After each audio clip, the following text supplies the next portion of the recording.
Hello friends, मैं PC sir आप सभी के डिमांड्स पे मैं आप लोगों के लिए ऑनलाइन चैनल पे क्लास लेने आ गया हूँ। आज मैं आप लोगों को वॉइस चैप्टर पढ़ाने जा रहा हूँ। आप सभी लोग अपने साथ पेन और रफ लेकर के बैठें और हम आपको आज वॉइस पढ़ाने जा रहे हैं। ध्यान से पढ़ें। वॉइस का मतलब होता है वाच्य। वॉइस का मतलब होता है वाच्य। तो अब हम किसी भी सब्जेक्ट को, किसी भी चैप्टर को पढ़ने जाते हैं तो पहले उसका हम डेफिनेशन जानते हैं। तो उसी तरह से वॉइस का डेफिनेशन पहले हम जानेंगे। वॉइस क्या होता है तो पहले सुन लें, इसके बाद नोट्स करें। Voice is the different forms of verb. Voice is the different form of verb which shows the subject of a sentence is able to do an action or not. जैसे आप सभी लोग इसको नोट्स भी कर सकते हैं। तो लिखें voice is the forms of verb which shows the subject of a sentence is able to do an action or not.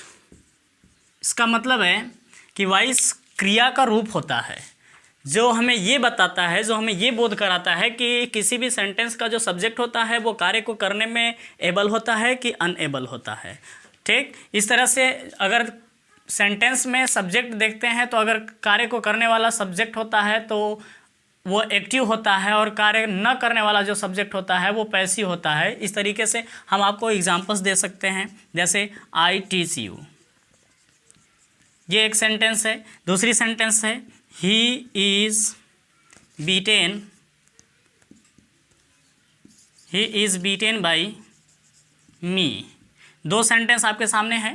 पहला है I teach you. I teach you में देखिए सब्जेक्ट है आई, ये हमारा कार्य को कर पा रहा है कि नहीं कर पा रहा है ये हमें बताता है वर्ब का फॉर्म। और ये देखिए लिखा है ही इज़ बीटेन बाई मी, यहाँ पे सब्जेक्ट है ही। अब ये कार्य को कर पाता है कि नहीं कर पाता ये हमें बताता है वर्ब का फॉर्म।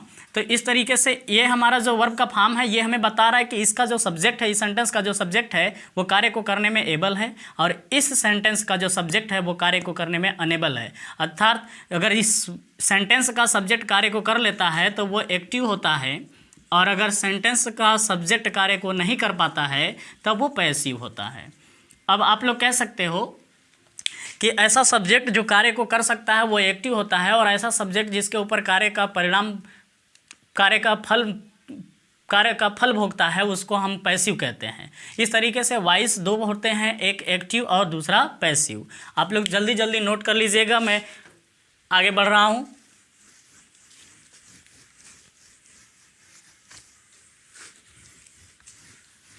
आगे देखते हैं कि वॉइस के कितने काइंड्स होते हैं। तो लिखेंगे how many kinds of voice के प्रकार कितने होते हैं। तो लिखेंगे there are 2 kinds of it means voice के 2 प्रकार होते हैं। Number first active, number second passive. अब दोनों को हम कह सकते हैं, एक्टिव को कह सकते हैं यानी एक्टिव वॉइस को हम कह सकते हैं कर्तावाच्य या कृतवाच्य, और पैसिव वॉइस को हम कह सकते हैं कर्मवाच्य। कर्मवाच्य इसलिए हम कह सकते हैं क्योंकि इस वाक्य में इस तरह के सेंटेंस में कर्म जो होता है, ऑब्जेक्ट जो होता है उसका इंपॉर्टेंस अधिक होता है और इसमें जो होता है एक्टिव वॉइस में उसमें सब्जेक्ट का महत्व या कर्ता का महत्व अधिक होता है, कर्ता प्रधान होता है, जबकि पैसिव वॉइस में कर्म प्रधान होता है। इस तरीके से एक्टिव वॉइस और पैसिव वॉइस 2 होते हैं। और आप लोग को सीखना क्या है, तो आप लोग को सीखना है कि एक्टिव वॉइस के सेंटेंस को पैसिव वॉइस में कैसे बदला जाता है। तो हम चलते हैं नियम पे कि एक्टिव वॉइस के सेंटेंस को पैसिव में कैसे बदले जाते हैं। आप लोग को पता हो गया कि एक्टिव किसे कहते हैं और पैसिव किसे कहते हैं। एक्टिव उस सेंटेंस को कहते हैं जिस सेंटेंस का सब्जेक्ट कार्य को कर सकता है, और पैसिव उस सेंटेंस को कहते हैं जिसका सब्जेक्ट कार्य को नहीं कर पाता है, बल्कि उसमें कर्म प्रधान होता है। एक और एग्जाम्पल मैं दिखा दे रहा हूँ। ही rights a poem, he rights a poem, वह एक कविता लिखता है। अब दूसरा लिखा है a poem is written by him. अब इसका मतलब है कि एक कविता इज रिटेन लिखा जाता है बाय हिम, उसके द्वारा। अब देखिए इसमें जो सब्जेक्ट है एक कविता है, कविता जो सब्जेक्ट है ये कार्य कर पाएगा, नहीं कर पाएगा, ये कभी कार्य कर नहीं पाएगा, इसलिए ये क्या है, पैसिव है। और इसमें ही जो है ये ही एबल है राइट्स करने में, ही राइट्स कर सकता है, इसलिए ये एक्टिव है। और इसमें पोएम कुछ कर नहीं सकता, पोएम लिख नहीं सकता, इसलिए ये पैसिव है। तो ये हमारा एक्टिव हो गया और ये पैसिव हो गया।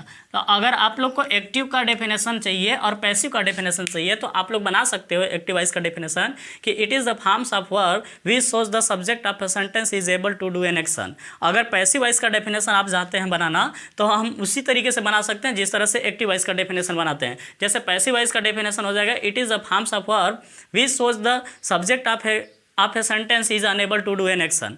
इसमें लिखेंगे able to do an action active voice में, और पैसिव वॉइस में लिखेंगे unable to do an action.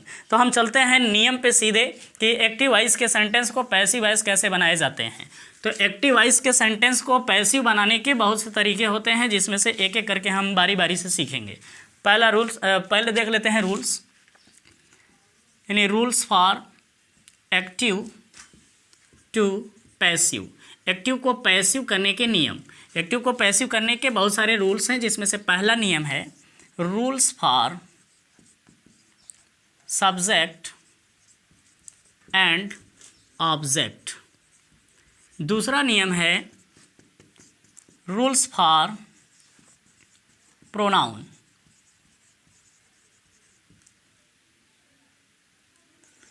Third नियम है रूल्स फॉर टेंस। फोर्थ नियम है रूल्स फॉर प्रेपोजिशन। फिफ्थ नियम है rules for other parts of speech. Other parts of speech को हम लोग कह सकते हैं रूल्स फॉर इनडेफिनिट प्रोनाउन। सबसे पहले हम हेडिंग देखे हैं rules for subject and object, दूसरा है रूल्स फॉर प्रोनाउन, तीसरा है रूल्स फॉर टेंस, फिर rules for preposition, rules for other parts of speech, या कह सकते हो इनडेफिनिट प्रोनाउंस। तो पहला हेडिंग बना लीजिए आप लोग जल्दी जल्दी, rules for subject and object, जल्दी बना लीजिएगा। पहला मेरा हेडिंग बन गया rules for subject and object. आप लोग जानते होंगे थोड़ा बहुत, एक्टिव से पैसिव के लिए नियम होते हैं शॉर्टकट SVO OVS, यानी SVO बराबर एक्टिव होता है और OVS यानी पैसिव होता है। इसका मतलब है S का मतलब सब्जेक्ट, V का मतलब वर्ब, O का मतलब ऑब्जेक्ट। अब आप लोग जानते होंगे O का मतलब ऑब्जेक्ट, V का मतलब वर्ब और S का मतलब सब्जेक्ट। तो कहने का मतलब मेरा ये है कि अगर किसी भी सेंटेंस में वर्ड का जो क्रम होता है, वर्ड का जो ऑर्डर होता है, वो पहले अगर सब्जेक्ट होता है, फिर वर्ब होता है, फिर ऑब्जेक्ट होता है, तो वो ऑटोमेटिकली सेंटेंस एक्टिव होते हैं। अगर किसी भी सेंटेंस का जो ऑर्डर होता है वो पहले ऑब्जेक्ट होता है, फिर वर्ब होता है, फिर सब्जेक्ट होता है, तो वो सेंटेंस ऑलरेडी पैसिव होते हैं। तो चलिए देखते हैं एक्टिव से पैसिव बनाने के लिए सब्जेक्ट को और ऑब्जेक्ट को कैसे बदला जाता है। तो देखिएगा, नियम है मेरा कि the subject of active becomes the object of passive and the object of active becomes the subject of passive। ये लंबा सा लिखा हुआ देख करके घबराना नहीं है, साधारण सा लिखा है कि द सब्जेक्ट यानी सब्जेक्ट ऑफ एक्टिव यानी किसका सब्जेक्ट, तो एक्टिव वॉइस का सब्जेक्ट बिकम्स बन जाता है द ऑब्जेक्ट यानी ऑब्जेक्ट ऑफ पैसिव, किसका, पैसिव का, यानी एक्टिव का जो सब्जेक्ट होता है वो पैसिव में ऑब्जेक्ट बन जाता है। और फिर लिखा है द ऑब्जेक्ट यानी ऑब्जेक्ट ऑफ एक्टिव वॉइस यानी एक्टिव का जो ऑब्जेक्ट होता है वो बिकम्स बन जाता है सब्जेक्ट, यानी क्या बनता है, सब्जेक्ट बनता है, किसका, तो पैसिव का। जैसे देखिए ये अगर मान लो सेंटेंस हमारा एक्टिव का है और इसमें पहले सब्जेक्ट है, फिर वर्ब है, फिर ऑब्जेक्ट है, तो हमें इसका पैसिव बनाना है। तो ये देखिए ऑब्जेक्ट को हम जब यहाँ ले आए तो ये हमारा जब पहले आ जाता है तो भले वहाँ पे ऑब्जेक्ट होता है बट यहाँ पे आता है तो वो सब्जेक्ट हो जाता है। ओके और फिर ये देखिए जो सब्जेक्ट है, ये सब्जेक्ट भले ही यहाँ पे सब्जेक्ट हो लेकिन यहाँ पे जाएगा तो ये अपने आप में क्या हो जाएगा, ऑब्जेक्ट हो जाएगा। तो यही कहने का मतलब है कि एक्टिव का जो ऑब्जेक्ट होता है वो पैसिव में सब्जेक्ट बन जाता है और एक्टिव का जो सब्जेक्ट होता है वो पैसिव का ऑब्जेक्ट बन जाता है। तो देखते हैं एक सेंटेंस के माध्यम से एग्जाम्पल में, हरी राइट्स अ लेटर, हरी एक पत्र लिखता है। इसमें देखिए सेंटेंस में एक सब्जेक्ट वर्ड आया हरी, दूसरा राइट्स, तीसरा लेटर। तो हरी जो है ये सब्जेक्ट है, राइट्स जो है वर्ब है, लेटर ऑब्जेक्ट है, यानी ये यस है, ये भी है और ये ओ है। अब ये सेंटेंस देखिए पहले एस आया, फिर भी आया, फिर ओ आया, तो इसका मतलब कि ये एक्टिव है।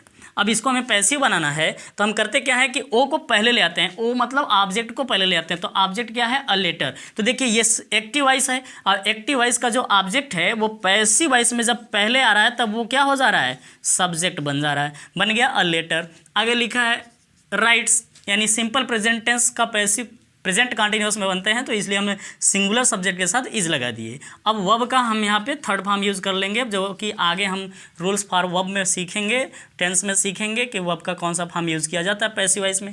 इसके बाद हम प्रेपोजिशन में बताएंगे कि हम यहाँ पे बाई प्रेपोजिशन क्यों यूज़ किए। फिर यहाँ पे देखिए जो सब्जेक्ट है वो सब्जेक्ट यहाँ पे लिख दिए हरी, यानी ये देखिए हो गया कि जो एक्टिव का जो सब्जेक्ट था वो पैसिव में ऑब्जेक्ट के प्लेस पे चला गया और एक्टिव में जो ऑब्जेक्ट था वो पैसिव में सब्जेक्ट के स्थान पे चला गया।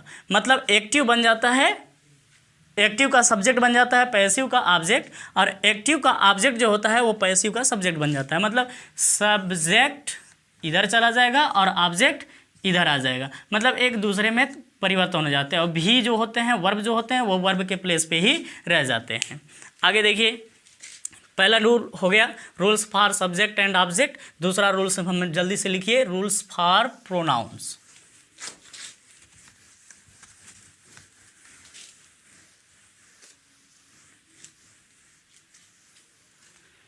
दूसरा नियम है रूल्स फॉर प्रोनाउन। आप लोग प्रोनाउन का नाम सुने होंगे, सबसे पहले इंग्लिश पढ़ने गए होंगे तो पार्ट्स ऑफ स्पीच में प्रोनाउन बताया गया होता है। प्रोनाउन का मतलब होता है, प्रोनाउन ऐसे वर्ड्स होते हैं जो नाउन के प्लेस पे नाउन के लिए यूज़ किए जाते हैं। तो प्रोनाउन तो बेसिकली ग्रामर में बहुत से होते हैं, 9 टाइप्स होते हैं, बट हम जो उसमें से पहला टाइप्स होता है उसका नाम है पर्सनल प्रोनाउन। तो हमें पैसिव वॉइस में, एक्टिव वॉइस में सिर्फ एक ही प्रोनाउन पढ़ना है, वो भी कौन सा, पर्सनल प्रोनाउन। पर्सनल प्रोनाउन ऐसा प्रोनाउन होता है जो पर्सन के लिए या थिंग्स के लिए यूज़ किए जाते हैं। पर्सन और थिंग्स के लिए जो प्रोनाउन यूज़ किए जाते हैं वो पर्सनल प्रोनाउन होते हैं। और पर्सनल प्रोनाउन जो होते हैं वो 3 टाइप्स होते हैं। एक होता है फर्स्ट पर्सन, एक होता है सेकंड पर्सन, एक होता है third person. First person, second person, third person. First person किसे कहा जाता है, तो ऐसा पर्सन जो सब्जेक्ट का कार्य कर सकता है, जो कार्य को करता है वो फर्स्ट पर्सन होता है। यानी कह सकते हैं हम कार्य को कर रहे हैं, हम बोल रहे हैं, हम बोलने वाले हैं तो हम फर्स्ट पर्सन हैं। सेकंड पर्सन जो सुनने वाला होता है। थर्ड पर्सन जिसके बारे में फर्स्ट पर्सन बातें करता है और सेकंड पर्सन सुनता है, वो होता है थर्ड पर्सन। मतलब आई और वी दो फर्स्ट पर्सन के प्रोनाउन हैं, यू अकेला सेकंड पर्सन का प्रोनाउन है, ही, सी, इट और दे थर्ड पर्सन के प्रोनाउन हैं। ये अगर सपोज दैट कि सब्जेक्ट में एक्टिव वॉइस के सब्जेक्ट बन गए, आई बन गया, चाहे we, you, he, she, it, they, इन सातों में से कोई भी अगर सब्जेक्ट बनता है एक्टिव वॉइस में, तो जब पैसिव वॉइस में बदलेगा तो ये अपने आप रूप में परिवर्तन कर लेते हैं। जैसे आई अगर सब्जेक्ट है एक्टिव का और पैसिव में ऑब्जेक्ट बना तो वो हो जाएगा मी, वी बन जाएगा अस, यू में ही चेंज हो जाएगा क्योंकि यू सब्जेक्ट भी होता है और यू ही ऑब्जेक्ट भी होता है। और ही बदल जाएगा हिम में, सी बदल जाएगा हर से, हर में, इट बदल जाएगा इट में, और दे बदल जाएगा देम में। अब देखिए, अब ये तो एक तरफ से परिवर्तन हो गए, लेकिन दूसरी तरफ से परिवर्तन, जैसे एक सेंटेंस लिखते हैं, सी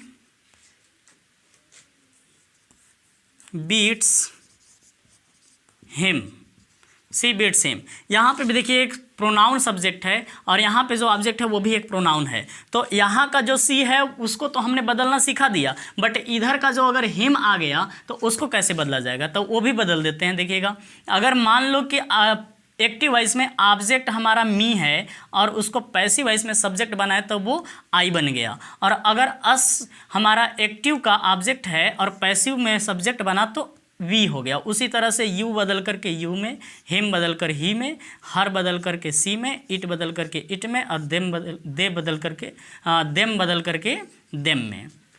तो देखिएगा, इस तरह से हम इस सेंटेंस को एग्जाम्पल के तौर पे दिखाते हैं। सी बीट्स हिम, हिम देखिए हमारा ऑब्जेक्ट है, हिम जब ऑब्जेक्ट है तो ये बनेगा हमारा सब्जेक्ट पैसिव का। तो जब हिम हमारा पैसिव का सब्जेक्ट बनेगा, देखिए हिम कहाँ पे है, यहाँ पे। अब ये देखिए ऑब्जेक्ट के प्लेस पे ऑब्जेक्ट है। अब जब ये पैसिव का सब्जेक्ट बनेगा तो देखिए यहाँ पे हमने तीर लगाया है, ही पे चलाया है। तो हिम जब यहाँ पे सब्जेक्ट बनेगा तो हो जाएगा ही। अब उसी तरीके से हम यहाँ पे वर्ब लगा लेते हैं, ही इज़ बीटेन, फिर प्रीपोजिशन लगा लेते हैं। अब यहाँ पे देखिए सी, यहाँ पे देखिए सी है, ये सब्जेक्ट है। अब जब ऑब्जेक्ट बनेगा, ये देखिए सब्जेक्ट है, ये जब ऑब्जेक्ट बने तो क्या हो जाएगा, हर। ये इस तरीके से परिवर्तन हो जाते हैं। हम उम्मीद करते हैं कि आप लोग को हमारी वीडियो बहुत पसंद आया होगा। अगर आपको कोई समस्या होता तो आप कमेंट बॉक्स में ज़रूर लिखें। धन्यवाद। यदि आप लोग हमारे चैनल पे नए हैं तो हमारे चैनल को सब्सक्राइब कर लें